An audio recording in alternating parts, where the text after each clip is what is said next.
PT Purwanto Asset Management. PT Purwanto Asset Management. PT Purwanto Asset Management. PT Purwanto Asset Management. PT Purwanto Asset Management. Lebih aman di sini. PT Purwanto Asset Management.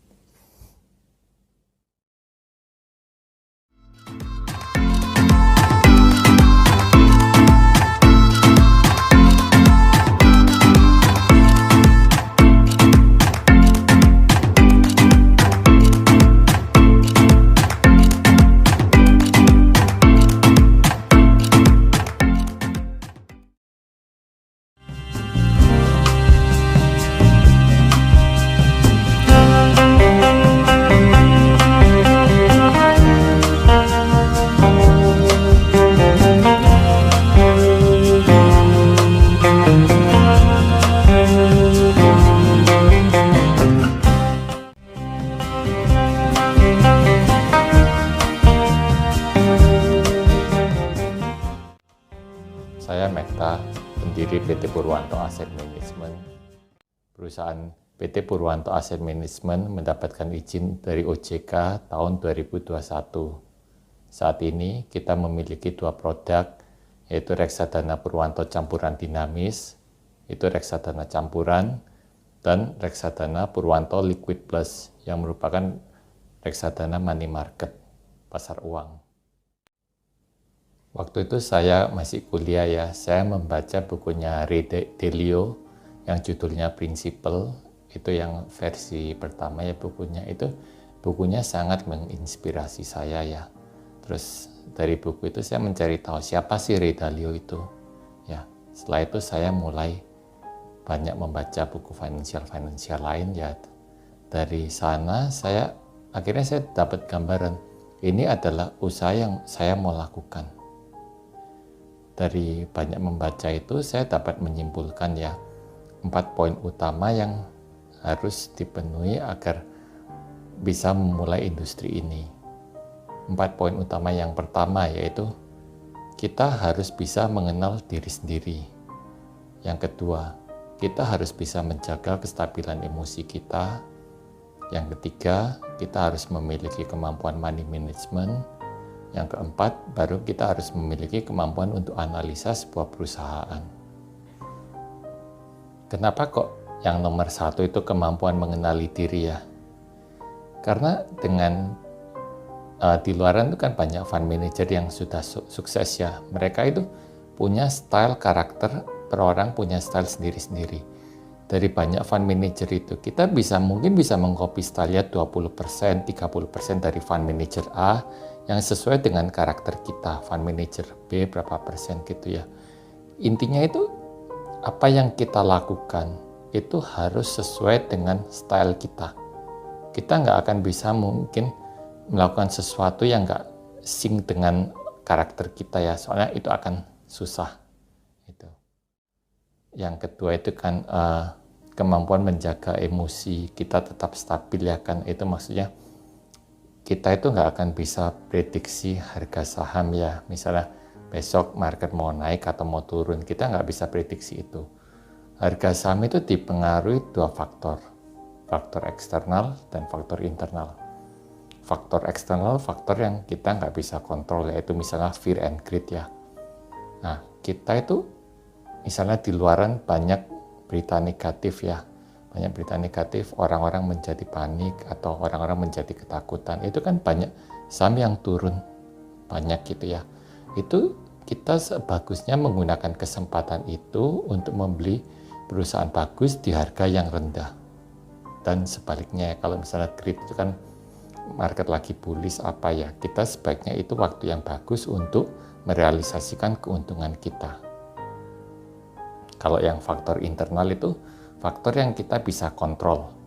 Misalnya kita itu, manusia itu pasti punya human bias ya. Human bias itu maksudnya kan kita misalnya suka satu saham gitu ya. Analisa kita itu mungkin belum tentu benar.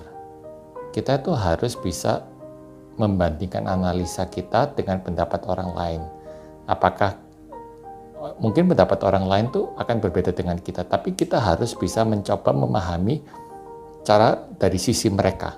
Kita harus open minded ya.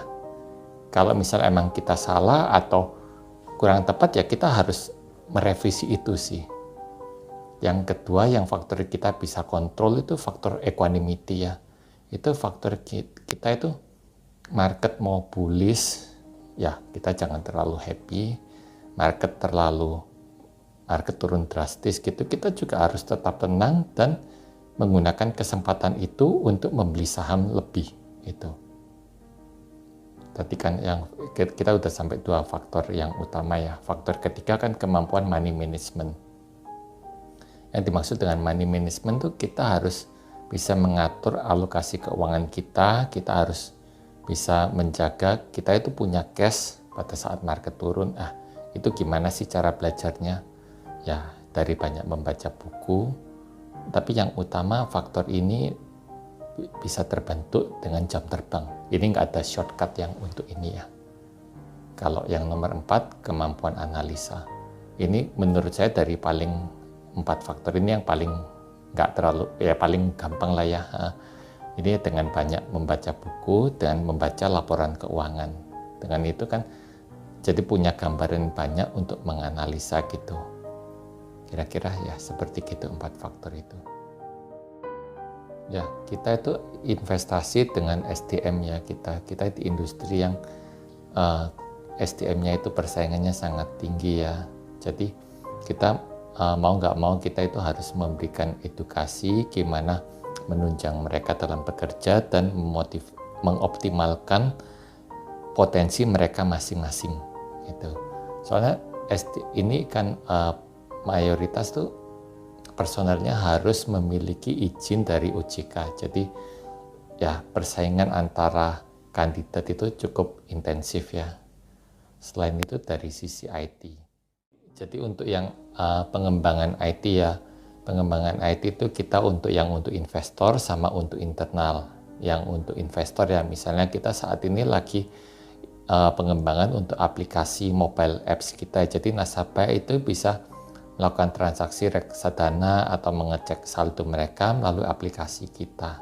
Ini kita lakukan supaya bisa memudahkan nasabah untuk memonitor portofolio mereka juga ya. Dari segi internal, kita itu membangun platform yang misalnya gimana kita memudahkan untuk memonitor resiko portofolio kita, terus mulai dari pemilihan saham, terus untuk dari manajemen resiko, ataupun semua hal yang bisa memudahkan kita. Misalnya kita kalau menggunakan sistem, kita bisa menghapus beberapa layer itu yang secara kalau dilakukan manual, itu kita optimalkan dalam hal itu. Kenapa kok kita invest di IT begitu besar ya? Karena kita percaya IT itu dapat membantu dari semua lini bidang kita, mulai dari operation, marketing, ataupun investment. Kita melihat perusahaan ini ya, kita nggak ngelihat 1-2 tahun, tapi kita ngelihat 10-20 tahun ke depan apa yang mau kita bentuk. Jadi konsep investasi itu juga sama seperti konsep bagaimana saya melihat perusahaan dari awal mendirikan perusahaan sampai apa yang mau kita bentuk. Itu membutuhkan proses yang panjang ya. Konsep investasi itu Bapak jangan berharap hari ini masuk, besok untung. Itu juga nggak seperti itu juga gitu loh. Jadi harus investasi itu uang yang benar-benar nganggur, Bapak masukkan, lihat jangka panjang 10 tahun ke depan gimana. Yang penting return tiap tahun tuh tumbuh. Kalau dengan return tiap tahun tumbuh, uang Bapak itu pasti akan bertumbuh juga. Ya, semoga video ini bermanfaat bagi semua penonton. Terima kasih.